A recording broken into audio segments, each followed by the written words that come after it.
Let's just all do a microphone check before. Yeah, check, check, check. Does it sound good still?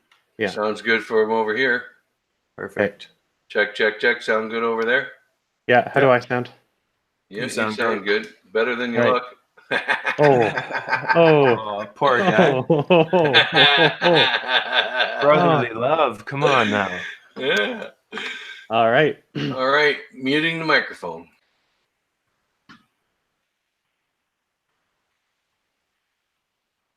Ladies and gentlemen, brethren all, welcome to the Working Tools Masonic Podcast, Episode 1. I'm one of your three hosts, Connor Massey. I'm a Master Mason from Victoria, British Columbia, and shortly, my colleagues will introduce themselves. But before we get to that, it's important to note that our opinions and topics of discussion are our own, and by no means reflect the views or opinions of our Grand Lodge, being the Grand Lodge of British Columbia and Yukon, or our individual lodges. Now, with that said, I'll invite my colleagues to introduce themselves. And I am Steve Chung. I am a past master of Prince Charles Lodge in Kelowna, British Columbia, and a past thrice Peace and Grand Master for the Valley of Vernon Scottish Rite and 32nd degree Mason. And on to Brother Dave. My name's David Baran. I am a fellow craft mason at the Squamish Lodge, and I'll be leading this conversation about setting the bar high and what that means to live a Masonic and upright life, keeping that bar high.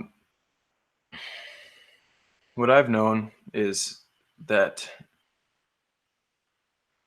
throughout my time on this earth, I've always had very high expectations for myself. And a lot of times that can lead to, depression, frustration, because you're never living up to that. But what I realized in life is that when you understand that setting that bar high doesn't necessarily mean you have to reach it every time, but the idea is to keep yourself on that high standard so that no matter what, when you feel low, you have nothing to do but to aim for that bar. So you've set yourself at that point. And in a way, from a negative standpoint, you could say that you're sabotaging yourself, but in a good way, for good things. This needs to be more of a conversation. Do you guys got anything to say regarding that back and forth? Setting the bar high, I agree, is one of the most important things that we as human beings need to do, is to hold ourselves to a high standard. Because if you don't, it's quite easy to go down a rabbit hole and find yourself on the wrong side of things. And whether that bar is being set high in lodge as far as the quality of ritual work that you're doing, or whether it's in business, in the level of customer service. In my business, customer service is everything. I rely on my monthly clients to feed the family, as per se, and they rely on me to take care of their things. And I haven't met personally half of my clients, so they just trust that I am going to take care of them and do as I say I'm going to do. And so, that's one of my favorite things in life is integrity, because you can take my house, you can take my car, you can take my wife, and you can take all my jewelry, but you can't take my integrity. I don't Amen, as it were.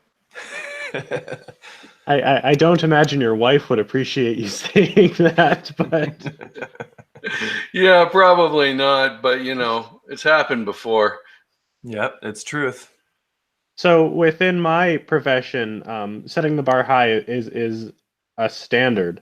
I'm a kilt maker, and when I'm sewing together the pleats, I have about a millimeter's error. So if I am like two threads off uh, in having those lines match up, I have to pull that pleat and re-sew again. So when it comes to professionally for me, setting the bar high is just the minimum, I guess.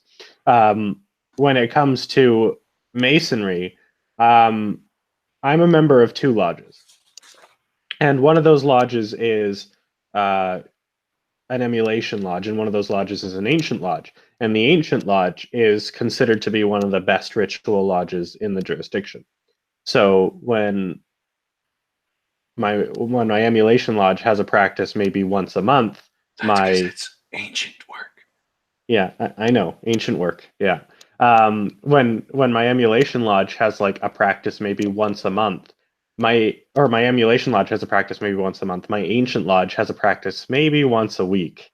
So there's in Masonically, I definitely think that certain lodges set the bar a lot higher than others, and there's certainly a lot of pride to be able to stand in front of the chart or in front of the tracing board and spout on for 15 minutes, uh, monologuing in ritual that's older than all of us combined. Well, maybe not as old as you, Steve, but Well, you're only as old as you feel, and well, I'm still pretty young at heart. But I do enjoy giving those really long lectures, and I know what you're saying. And one of the things that our district is always prided itself on is doing our work from memory, not reading things.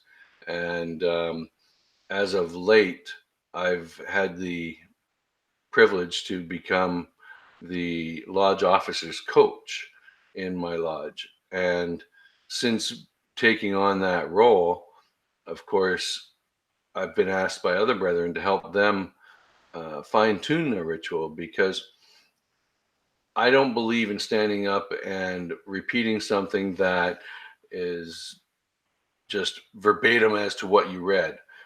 Delivery with cadence and emphasis and punctuation and pause is so important that a message be delivered.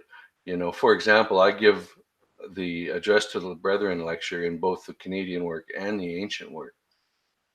And when Peachland 56 was constituted this past summer by the Grand Master, and I did the Address to the Brethren, I had people come to me and say that, I've been in lodge for 35 years, and I actually understood what you were saying as you were saying it, and congratulated me on delivering it in a manner that from the sidelines they understood. And I thought, that speaks volumes, because I put a lot of effort into what it is that I'm doing for memory work. And it's nice to see that it comes around on the other side. So the standard that I try to achieve and hold myself to is pretty high, and it feels good to be able to deliver it that way.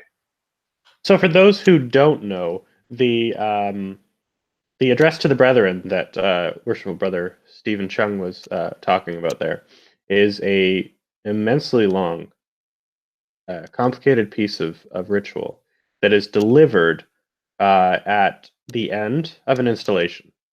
And I have seen it done twice. No, 3 times. And the only reason why I understand what's being said in it is because I've read it.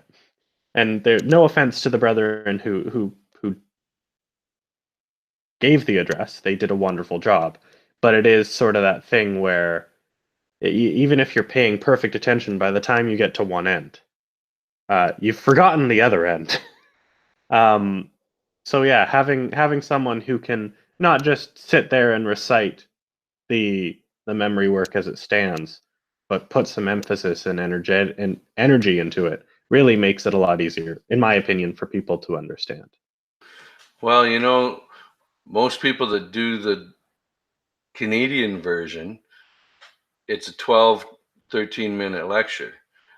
When I do it, it's 17 to 19 minutes.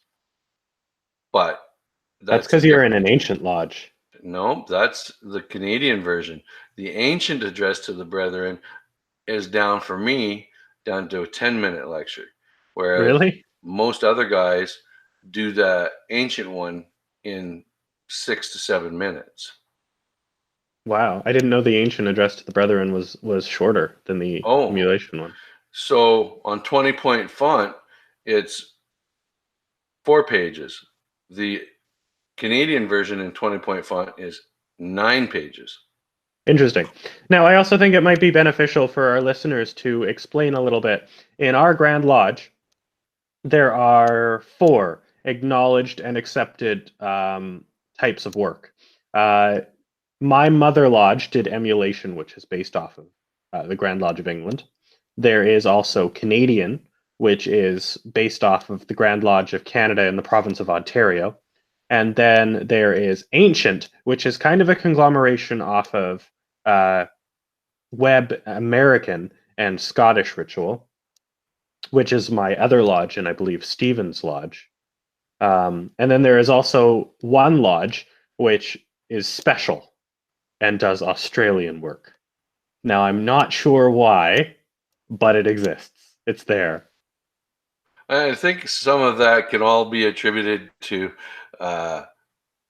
holding themselves to higher standards. They think by doing this other work that they found that it's better work, better standards that, that they're holding themselves to.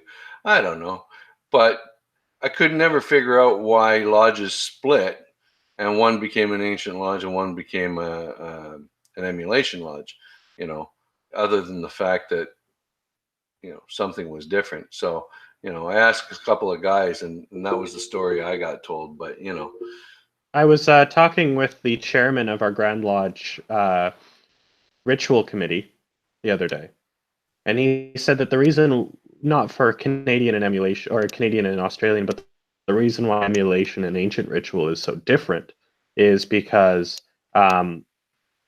after America left England, they didn't want to have anything to do with England.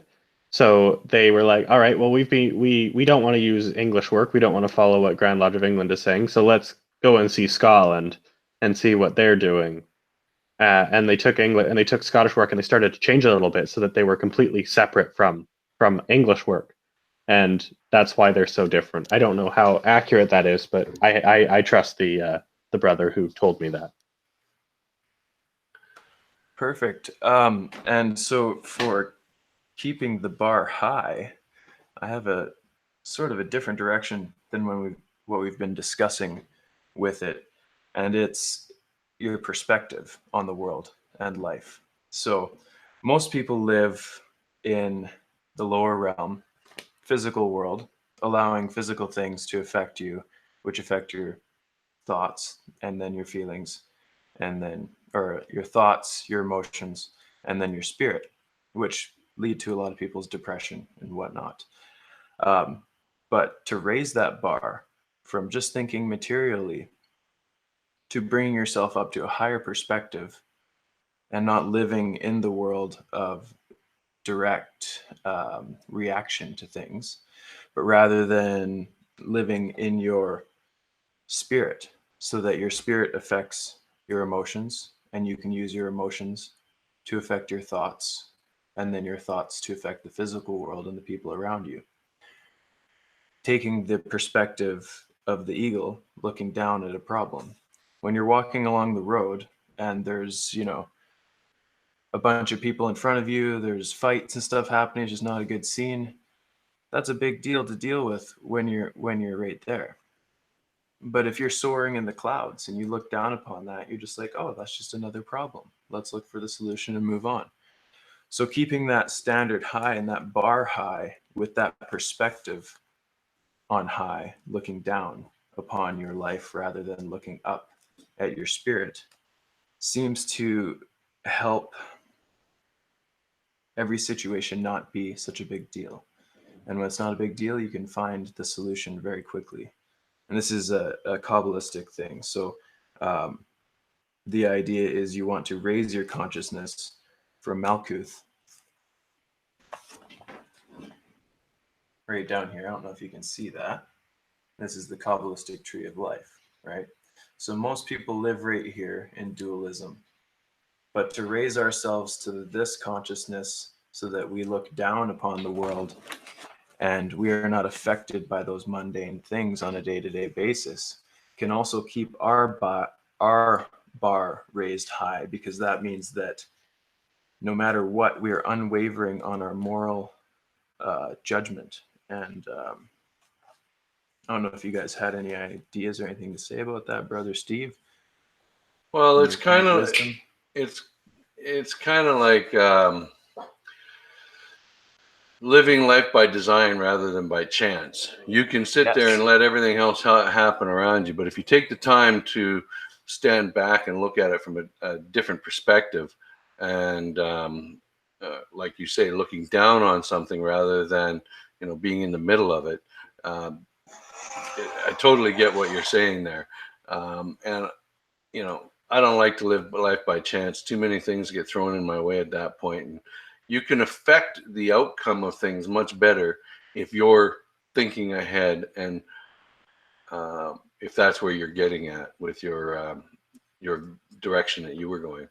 I was kind of thinking that you're in the trade that you're in, being a tattoo artist, that holding yourself to to different standards is what excels you in your profession.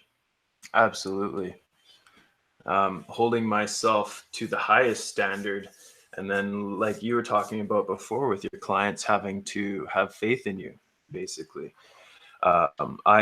Somebody will walk in my door, not know me at all, never meet me before, and say, okay, I want a full sleeve and I want it to represent this. I want, a portrait of, a parent that passed away or a family member. And then they have to put that faith in me that my standard is high enough that it will exceed their expectations every time.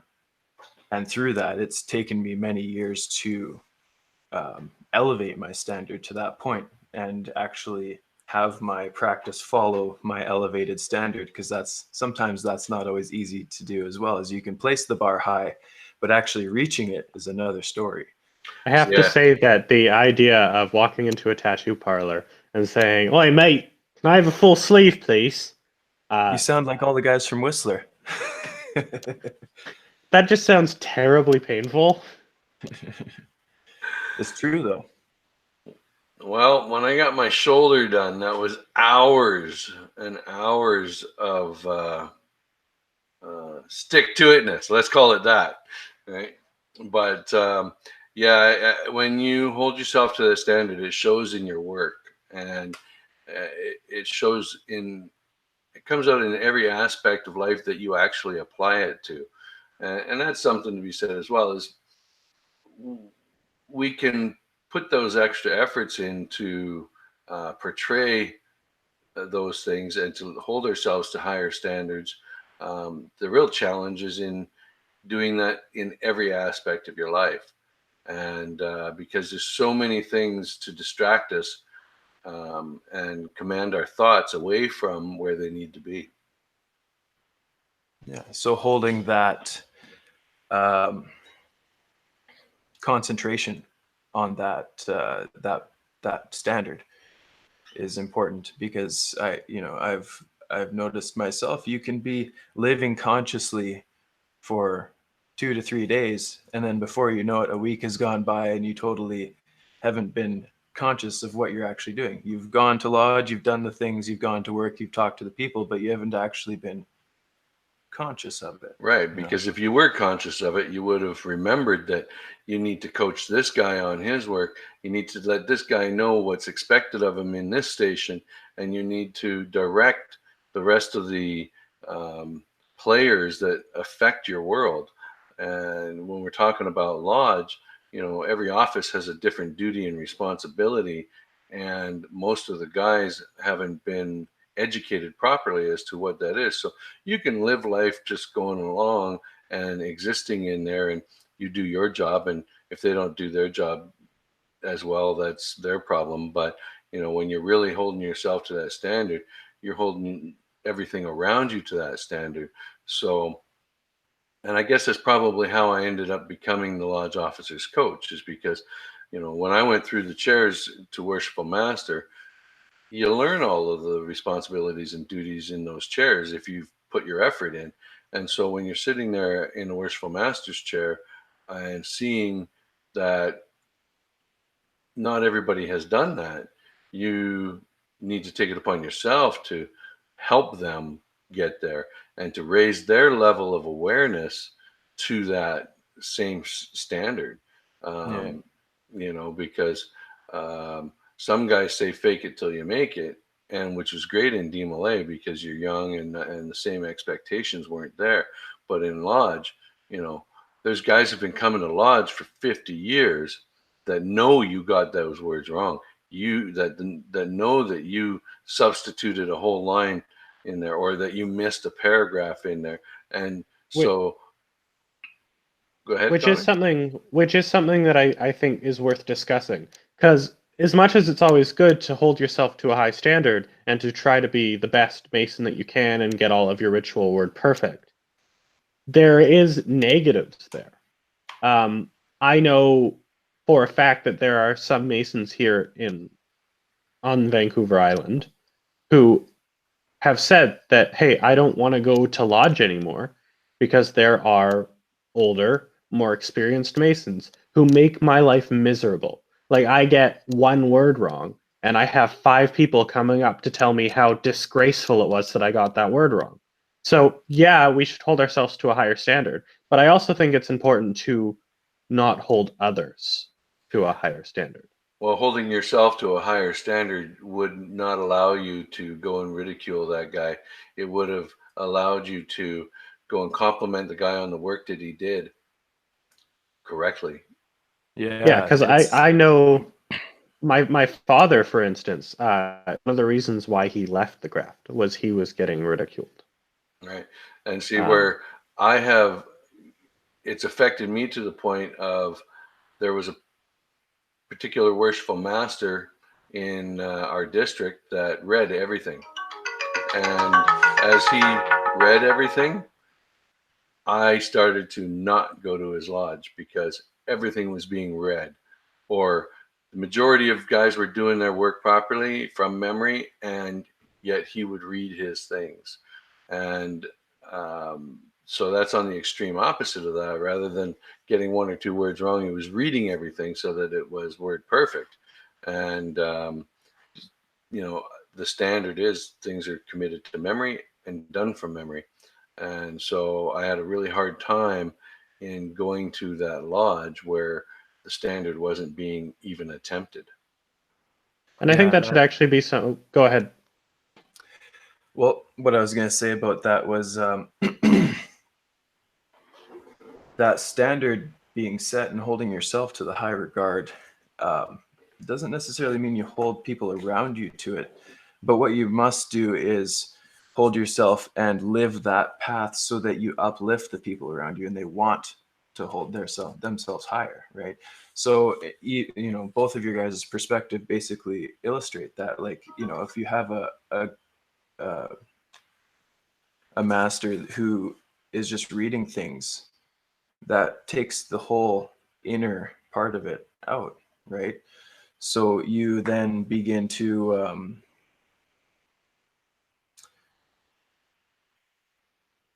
you then begin to not elevate the people around you, right? So the idea with Kabbalah is that you take the light from the infinite and you absorb 100% of that light, but not because you want it for yourself or you're doing these things for yourself. Is that because you want to take that and bestow it on your brothers around you? And I'm obviously not as experienced of a Mason, but being there, I feel an intense fellowship of brothers. And in our lodge, everybody's extremely supportive. And uh, basically, I have that feeling is that everybody's there because they want you to elevate yourself to those standards as well, but not by forcing it, but by doing it and showing it, so that they can bestow it upon you, and you can feel that light, and then you can go and do it for the next brother. Something that I think we should discuss in another episode, going back a little bit to what Steve was saying, and then I'll address what you were saying, Dave. But we should talk about why, as Masons, we memorize things. I think that should be a topic that we should discuss in another episode because there's a lot to it. Now, I totally understand. Well, I don't totally. I've never been a very esoteric person, so learning more about what you were saying, Dave, is something which I find really interesting. And I'm gonna try to do a bit more research before next episode on what's it called, the Kabbalah. Kabbalah. Kabbalah. That's what the Bible is written in Kabbalistically, the Old Testament. Every single word in there in Hebrew is written in code.